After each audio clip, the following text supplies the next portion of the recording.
નમસ્કાર, આપ જોઈ રહ્યા છો રફતાર ન્યૂઝ બુલેટિન. રફતાર ન્યૂઝ બુલેટિનમાં આપનું હાર્દિક સ્વાગત છે. જોઈએ આજના મહત્વના સમાચાર.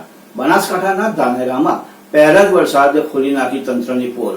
નેશનલ હાઈવે 108 કે જે રાજસ્થાનના જેસલમેર જતો આ હાઈવે છે, તેની ઉપર મસ્ત મોટા ખાડા પડવાથી વાહન ચાલકો થયા પરેશાન. તો આવો જોઈએ આ એક રિપોર્ટ.